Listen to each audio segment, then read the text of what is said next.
Hello students, welcome back to our YouTube channel easy commerce on tips. आज हम इस video में next equilibrium position के बारे में देखने जा रहे हैं, दैट इज एसआई अप्रोच। हमने हमारी पिछली वीडियो में कवर करा था एग्रीगेट डिमांड और एग्रीगेट सप्लाई अप्रोच, जिसमें एग्रीगेट डिमांड और एग्रीगेट सप्लाई जिस पॉइंट पे इक्वल होते हैं उस पॉइंट को बोलते हैं हम इक्विलिब्रियम पॉइंट। सिमिलरली उसी अप्रोच से एक और नई अप्रोच आपके सामने निकल के आई है, SI approach, saving and investment approach. अब यहाँ पे सेविंग इन्वेस्टमेंट ये ध्यान रखना है कि ये दोनों प्लान्ड है।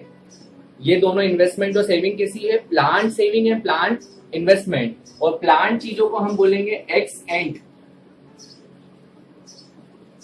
ये दोनों जो चीजें हैं वो आपकी एक्स एंड है। एक्स एंड का मतलब होता है प्लांट, जो आपने प्लान करके रखी। इकोनॉमिक्स के लैंग्वेज में उसे बोलते हैं हम एक्स एंड। तो एक्स एंड सेविंग और एक्स एंड इन्वेस्टमेंट अप्रोच से हम यहाँ पे देखने जा रहे हैं शॉर्ट रन इक्विलिब्रियम, जो कि गिवन है bye John Maynard Keynes, father of macro economics. Start करते हैं हमारी अप्रोच। जैसे हमने पिछली अप्रोच में जो एजम्पशंस देखे थे, यहाँ पे भी एजम्पशंस सेम रहेंगे। क्या क्या एजम्पशन हमने देखे थे? शॉर्ट रन होना चाहिए, मतलब टाइम पीरियड कैसा होना चाहिए? शॉर्ट रन होना चाहिए। उसके बाद सेकंड हमने देखा था टू सेक्टर मॉडल है, यहाँ पे सिर्फ हाउस होल्ड और फर्म है यहाँ पे इन्वॉल्व। तीसरा हमारा एजम्पशन क्या था? Autonomous investment. और चौथा था कि जनरल प्राइस लेवल कैसी होनी चाहिए? कांस्टेंट प्राइस लेवल में कोई भी चेंजेस नहीं होना चाहिए। तो यहाँ पे भी वो चारों एजम्पशंस काम करेंगे।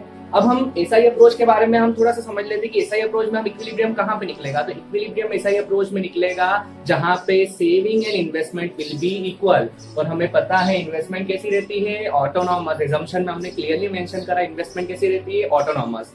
तो हम स्टार्ट करते हैं हमारा शेड्यूल। मीनिंग तो हमको क्लियर हो गया एसआई अप्रोच में इक्विलिब्रियम कैसे निकालना है। तो शेड्यूल के अकॉर्डिंग हम हर बार सबसे पहले तो लेते हैं y, जिसको हम एएस भी बोलते हैं। उसके बाद सी लेंगे, सी के बाद हम निकालेंगे एस, और एस के बाद हमारे पास आ जाएगा आई। आई जो रहता है हमारा कांस्टेंट रहता है।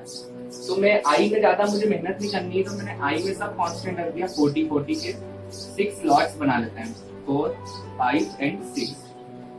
उसके बाद में अगर इनकम पे आता हो तो 0, 100, 200, 300, 400 एंड 500। ये इसके भी हो गए कंप्लीट।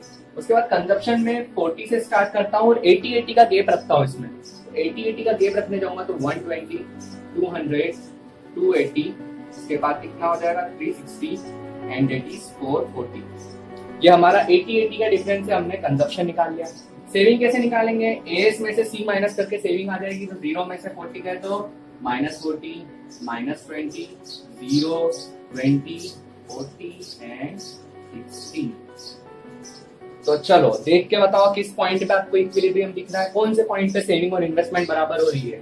तो सर ये वाला जो पॉइंट है हमारा, इस पॉइंट पे हमारा इक्विलिब्रियम आ रहा है। मतलब इस पॉइंट पे हमारा सेविंग और इन्वेस्टमेंट कैसा हो रहा है? इक्वल हो रहा है। तो ये वाला जो पॉइंट है वो हमारा इक्विलिब्रियम पॉइंट हो जाएगा। और ये वाली इनकम है वो हमारी क्या हो जाएगी? Equilibrium level of income, employment and output. ये तीनों जो है वो इसी अपने शेड्यूल में इस पार्ट में शो होते हैं, equilibrium level of income, employment and output. यही वाला पॉइंट हमारा equilibrium level of income, employment and output हो जाएगा। अगर मैं इसके ग्राफ की बात करूं तो ग्राफ पे मुझे पता है कि सेविंग जो है वो नेगेटिव से स्टार्ट होती है, और यहाँ पे मैं देख भी सकता हूँ सेविंग नेगेटिव से स्टार्ट होती है। तो मैंने यहाँ पे सेविंग के लिए नेगेटिव कर्व छोड़ दिया है, वाई डैश। मैं वाई कर्व पे शो करने वाला हूँ इन्वेस्टमेंट और एस। इन्वेस्टमेंट और सेविंग दोनों कैसी होनी चाहिए? प्लांट। क्या बोलते हैं उसको? प्लांट को एक्स एंड। तो इन्वेस्टमेंट देखोगे तो इन्वेस्टमेंट हमेशा कांस्टेंट रही है, तो ये मैंने आई का कर्व डाल दिया है। और सेविंग नेगेटिव से पॉजिटिव होती हुई जा रही है, तो ये नेगेटिव से पॉजिटिव लेके मैं चले गया हूँ। एक्स एक्सिस आपका क्या शो करता है? Income, employment, output. Income, employment, output कौन शो करता है? एक्स एक्सिस, या क्या हो गया? 0। तो ये जो पॉइंट आपको दिख रहा है जहां पे एस और आई बराबर हो रहे हैं, उसे हम बोलेंगे इक्विलिब्रियम पॉइंट। और इस पॉइंट पे जो आपका level of income, employment and output आएगा उसे क्या बोलेंगे? Equilibrium level of income, employment and output. तो ये आपके पॉइंट ए और पॉइंट बी इक्विलिब्रियम पॉइंट हो गए। अब जो आपका शेडेड पोर्शन में यहाँ पे बताने जा रहा हूं, यहाँ पे देखोगे तो इन्वेस्टमेंट ज्यादा है, सेविंग्स कम है। ये सेविंग कर्व है, तो सेविंग नीचे है, इन्वेस्टमेंट ज्यादा है। इसका मतलब क्या है कि लोगों सेविंग कम कर रहे हैं, इन्वेस्टमेंट ज्यादा कर रहे हैं। इन्वेस्टमेंट का मतलब हो रहा है यहाँ पे कंजप्शन ज्यादा हो रहा है। तो आने वाले समय में plant inventory will be less. Plant inventory fall हो जाएगी। क्यों फॉल होगी? क्योंकि इन्वेस्टमेंट ज्यादा हो रही, लोगों ने सेव कम कर रहे हैं, यहाँ पे कंजप्शन ज्यादा हो रहा है, इसलिए आने वाले समय में प्लान इन्वेंट्री कम पड़ जाएगी। जो सप्लायर प्लान कर रहे हैं उनके पास स्टॉक मेंटेन करने के लिए वो फॉल हो जाएगा। वेयरएज यहाँ पे सेविंग ज्यादा है, तो यहाँ पे अपोजिट हो जाएगा, प्लान इन्वेंट्री विल राइज। तो यहाँ पे हमने उसका एनालिसिस भी कर लिया है कि एसआई अप्रोच में इफेक्ट क्या आने वाला है।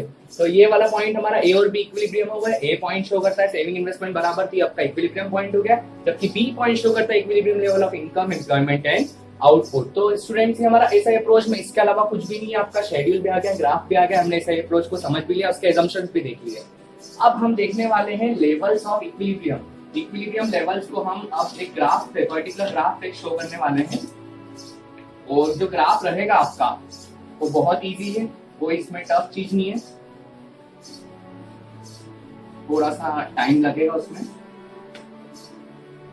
5 मिनट का काम है वो। तो लेवल्स ऑफ इक्विलिब्रियम में अगर देखूं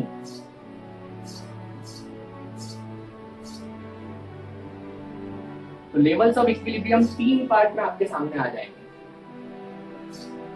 3 कौन से? Full employment equilibrium, under employment equilibrium और ओवर फुल एम्प्लॉयमेंट इक्विलिब्रियम। ध्यान से समझना, नाम से ही क्लियर हो जाएगा आपको, नाम में ही सब रखा हुआ है। यहाँ पे इकोनॉमिक्स में नाम में ही सब रखा हुआ है। अब यहाँ पे मैं समझता हूँ, तो ये मेरा ग्राफ हो गया है। इक्विलिब्रियम पॉइंट क्या होता है? इक्विलिब्रियम पॉइंट वो होता है जहां पे एस और एडी बराबर हो जाए, उस पॉइंट को बोलेंगे हम इक्विलिब्रियम पॉइंट। यहाँ पे ऑप्टिमम यूटिलाइजेशन ऑफ रिसोर्सेस हो रहा है, मतलब यहाँ पे फुल एम्प्लॉयमेंट हो रहा है, मतलब जितने भी एम्प्लॉयज थे, जितने भी रिसोर्सेज अवेलेबल थे इकोनॉमी में, मैंने उनको पूरी तरीके से यूटिलाइज करा हुआ है। तो ये पॉइंट मेरा हो जाएगा full employment equilibrium point. X axis 0, Y axis, X axis हमेशा क्या शो करेगा? इनकम, एम्प्लॉयमेंट एंड आउटपुट, और यहाँ पे वाई एक्सिस शो करने जा रहा है एडी और एस। तो ये हमारा फुल एम्प्लॉयमेंट इक्विलिब्रियम पॉइंट हो गया, जहां पे मैं पूरे रिसोर्सेज को क्या कर रहा हूँ? एम्प्लॉय कर रहा हूँ, यूटिलाइज कर रहा हूँ।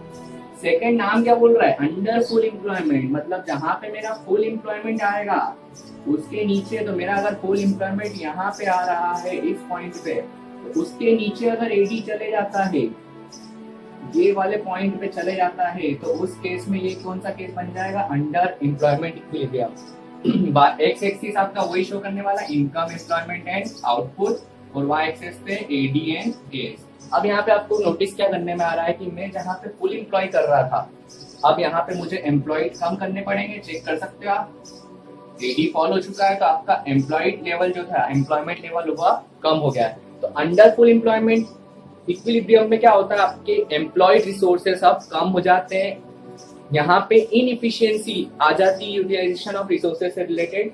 ये वाला पॉइंट आपका हो जाएगा ये second point, point B. Point A आपका फुल एम्प्लॉयमेंट इक्विलिब्रियम है, उससे नीचे आ रहा है, तो पॉइंट बी। और अगर उसके ऊपर चले जाता है, अगर उसके ऊपर चले जाता है, तो वो कौन सा पॉइंट बन जाएगा? तो वो आपका पॉइंट बन जाएगा ओवर फुल एम्प्लॉयमेंट इक्विलिब्रियम। इसका मतलब है कि अगर ऊपर डिमांड चली जाती है, तो उस केस में ओवर फुल एम्प्लॉयमेंट इक्विलिब्रियम आ जाएगा। वही हो जाएगा x axis income, employment, output, और ये हो जाएगा एडी एंड ए। तो ये जो पॉइंट दिख रहा है, ये आपका नॉर्मल एग्रीगेट डिमांड से ऊपर चले गया, फुल एम्प्लॉयमेंट एग्रीगेट डिमांड से ऊपर डिमांड चली जाती है, तो उस केस में ओवर फुल एम्प्लॉयमेंट इक्विलिब्रियम की सिचुएशन एग्जिस्ट करती है। और वैसे दिमाग में आ रहा होगा कि सर यहाँ पे मैंने पूरे रिसोर्सेज तो लगा दिया, अब क्या करूंगा मैं यहाँ पे? क्या मैं मेरा सप्लाई बढ़ा सकता हूँ यहाँ पे? तो बिल्कुल नहीं बढ़ेगा। मैक्सिमम पॉसिबिलिटीज ये होती है, मिनिमम पॉसिबिलिटीज ये होती है, और जो इमेजिनरी होती है मैक्सिमम से भी ऊपर जिसको हम इमेजिन कर सकते हैं, वो पॉसिबिलिटी हो जाएगी आपकी ओवर फुल एम्प्लॉयमेंट इक्विलिब्रियम। तो स्टूडेंट्स, ये लेवल्स ऑफ इक्विलिब्रियम में छोटा सा पार्ट है, हमने आज हमारा जो देखा जाए तो इस चैप्टर में बहुत सारा कवर कर लिया है। अब हम नेक्स्ट वीडियो में समझने वाले हैं इन्वेस्टमेंट मल्टीप्लायर, जो मोस्ट इंपॉर्टेंट पार्ट है, 100% आप समझ में आने ही वाला है, ये तो कंफर्म पार्ट है। तो जब तक के लिए ये हमारा कंप्लीट हो गया। Thank you. Subscribe now and press the bell icon. Never miss an update.